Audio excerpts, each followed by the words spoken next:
Today is Saturday, the 28th of March, 2020. I'm Keith Warr, and welcome to another episode of Homeless in Titusville.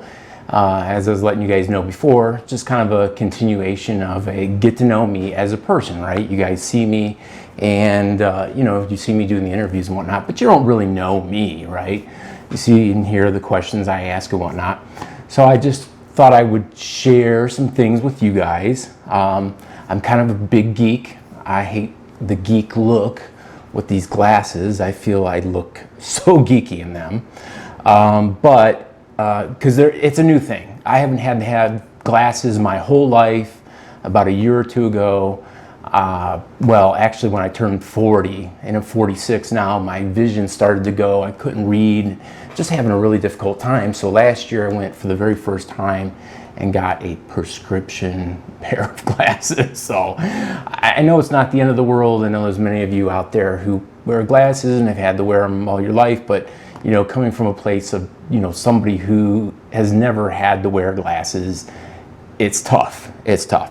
So anyway, the last grade I completed was the 8th grade. I didn't get to graduate high school. I went into the Navy about 4 or 5 months after I turned 17 in 1991. And so I, as a kid, I really didn't care, or a young adult. And then as I got into my early 30s, it started to bother me about some of the things that I possibly missed out on in school. I did go to college to become a paramedic, and I do have a GED, but I don't have my associate or bachelor's degree or whatever. And like I said, I didn't do traditional high school. So I got into Roman history and reading some of the stuff, and I really geek out on Roman history. Tacitus, this book, Agricola and Germania. And it's so interesting, because we're always kind of, I guess, led to believe, Western culture, that the Romans were the civilized one. And then you read some of these books and you see the tortures and the things the Romans did to people, and it's really disgusting. Even their personal hygiene. The Romans, to clean, they would put olive oil all over their bodies and then take a stick and scrape it, right? And that's how they would kind of remove, sweat and dirt and oils and whatnot. And we actually have modern day soap from the Germanic tribes. And the German tribes figured out if you mixed ash and animal fats and some of these things that you can create soap. Not only did they create soap, but some of the German tribes actually were the first to include women in things. Women were leaders and things like that. Just things, like I said, we're always shown these things from the Roman perspective. And of course, those other tribes and those other peoples didn't write their stuff down. They didn't have a written language, most of them. And so that's why we have just the Roman history stuff to rely on. But, like Polybius, the rise of the Roman Empire, and then Tacitus, like I said, I totally geek out. I love this stuff. Plutarch, love his stuff, and I like source material. I don't like to read a book that somebody else has written on the subject, right? I like to go, and look at the real stuff. Marcus Aurelius, his Meditations, and then the Lives of the Caesars. See, I told you, I am a total geek when it comes to Roman history. I absolutely love it. And The Conquest of Gaul, great books, really, really love them. And then I play this game kind of related to it. It's called Rome Total War 2. It's this Total War series. I love playing those games. And then I have Napoleon Total War, where you can be Napoleon Bonaparte or some of the other leaders during the early 1800s. And medieval Total War. I just like that stuff. I like the games that they try to be historically accurate to a degree. I mean, it's still a game, right? It's still fantasy, but I find it very enjoyable. And then, of course, I like other things too. Well, my favorite writer of all time is Voltaire. I love Voltaire. The first book I read of his was Candide. I had a conversation with this guy. He was from Haiti. It was after the earthquakes years ago in Haiti, and he was telling me about Voltaire. Just this chance meeting between me and this Haitian guy talking about Voltaire, and I thought, well, I want to know more about this guy. Pick up his stuff, and Candide was the first thing, and I absolutely love Candide. Great book. Love that book. Something I don't quite understand, maybe some of you know the story behind it, but his love interest, Candide's love interest, Cunegonde, something about that name means something, or there's a hidden meaning in that name or something. So if any of you know, please leave a comment and let me know. I've had a difficult time, I guess, looking for who knows, maybe I misheard, and maybe it doesn't mean anything really. And then Albert Camus, he's another French philosopher, and some of his thoughts, like on existentialism,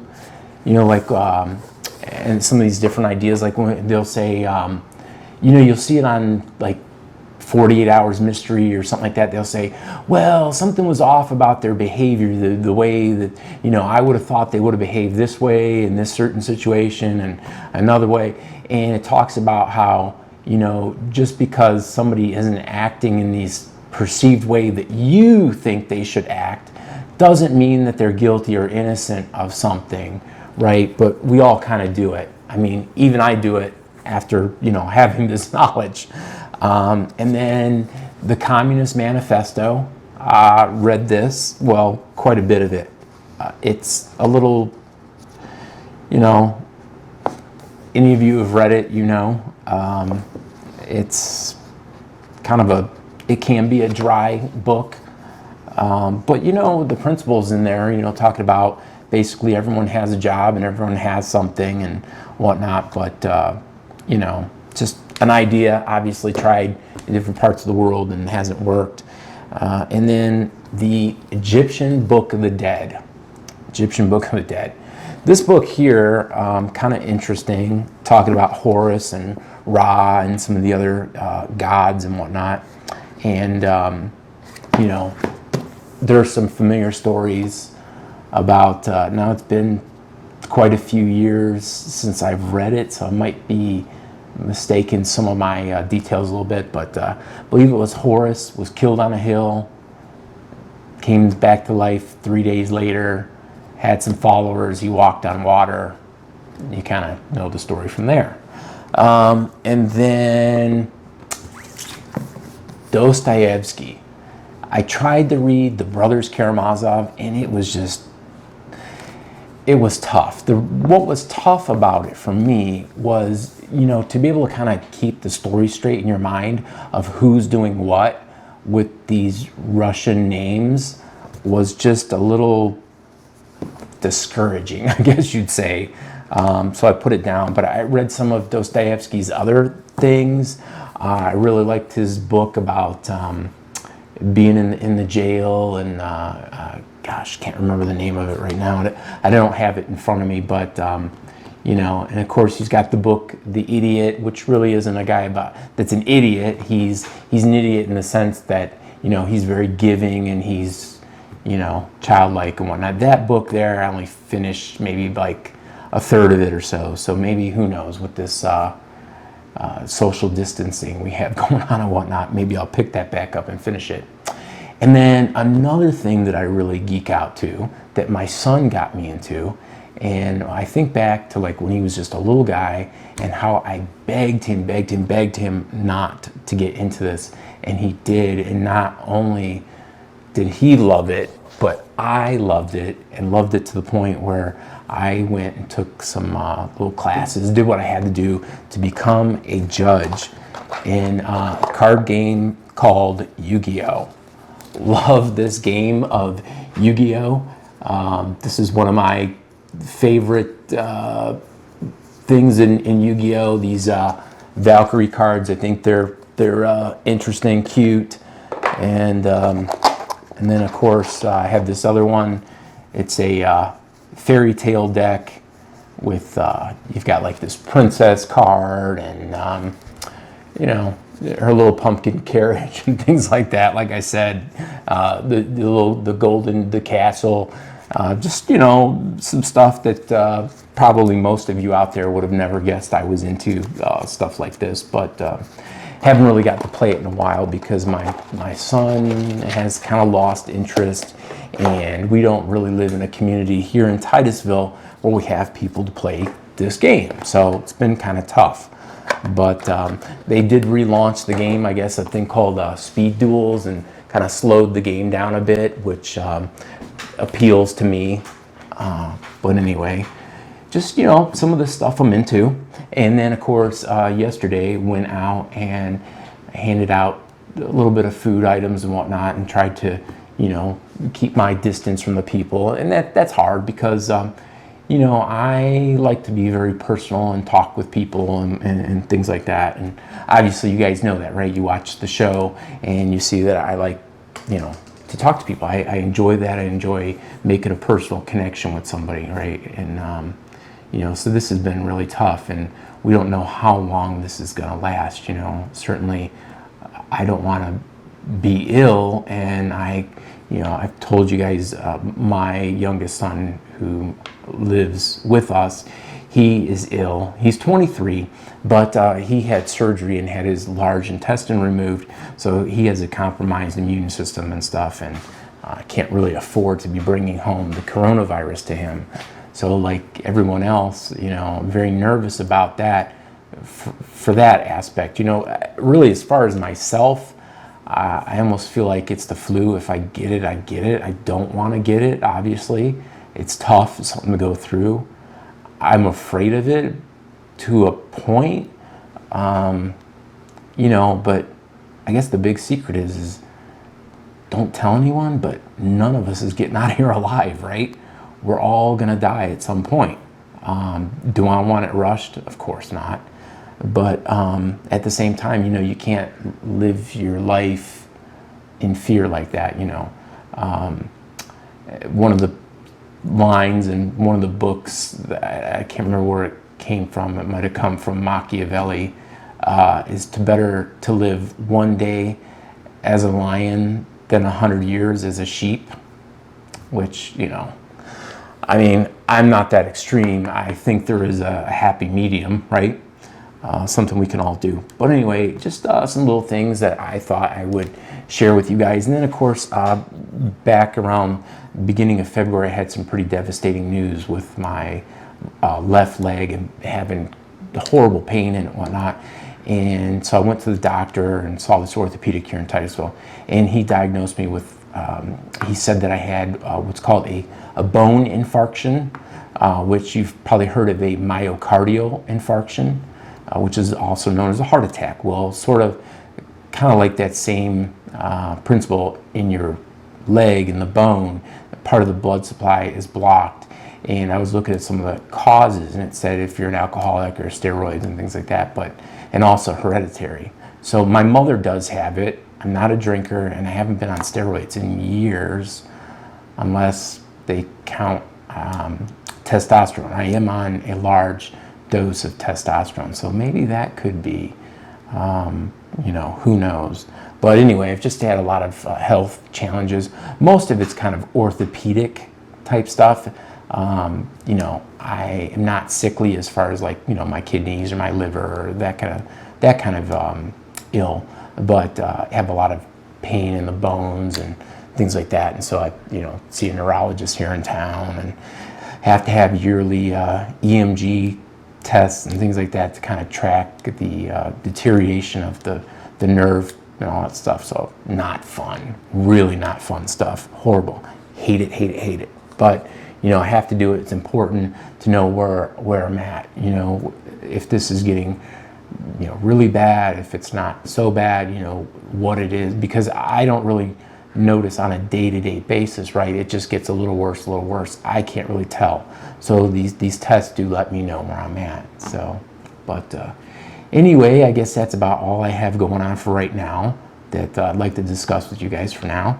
But if you guys have a question or a comment or a concern or something you've always wanted to know, behind the scenes type stuff, by all means, submit a question to me either on YouTube in the comments, or you can friend me on Facebook at KEITHWOHR, and you can send me a private message there. I do prefer that, but either way, whatever is comfortable for you, whatever you guys like to do.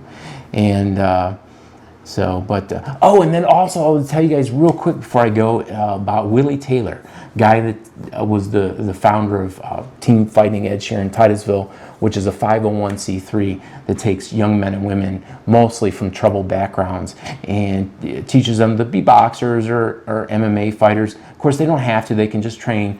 But he also does things like food drives and back-to-school backpacks, and just things like that to help out the community, and gets the fighters involved and that kind of stuff. And almost 2 weeks ago now, we had an awards dinner, and Willie gave me an award. I'm the one that does all the filming and the editing of the fights and things like that, and the still pictures that are on Facebook that some of you guys see. So if you look up Fighting Edge Titusville on YouTube, you can find the channel there, and please subscribe to the channel. We're always looking to have a larger viewership and people generate interest in what we do. And like I said, it is a nonprofit 501c3 organization doing a lot of good there here in town, and very proud to be a member of Team Fighting Edge and to know Willie Taylor, really great guy. Anyway, he just really surprised me with this award, and just think it's really cool. I wasn't expecting it. I would have been okay without it, but it really touched me that Willie, said, hey, it means a lot, and what I do. And I will say, he did say in the video, if you hang out with me one time, you'll go, what is wrong with that guy? So personally, I try to, live my most authentic life, and I say things and talk about things that most people, don't until they get to know somebody a little better. Sometimes my social filter isn't always in the on position, so to speak. But I don't know, I just like to be real and authentic with people, and I think having that personality allows me to ask a lot of the questions that I ask on my show, because I know there are people that have told me they just cringe at some of the things that I ask or say in those interviews, but then at the same time they want those answers. They are thinking the same thing, and they're just shocked, that I would ask it or make the comment. So, but anyway, so I just want to say that it's been a lot of fun with you guys. I appreciate your support and you guys watching my show and seeing what I'm doing, and to those people who have supported me with things, to be able to pass out to those I interview. I really do appreciate that. It means a lot, really, really does. And I appreciate those of you who have subscribed to the channel and who have friended me on Facebook. I've met some very dear friends, I would call them, dear friends, through doing this show and getting to know some of you. Some of them I've never met, ever. The one woman, Amanda Dublé, she was wonderful. She was my admin for a while on the Homeless in Titusville Facebook page, and she was just wonderful. Had many phone calls with her, but she had to move from Florida to Michigan, and I never met her even when she lived here in Florida. Just weren't able to do that, but I just really appreciate you guys, and I appreciate your support. So, all right, well, I guess I will wrap up. As always, may you be just as blessed as you have blessed others. And until next time, thanks for watching.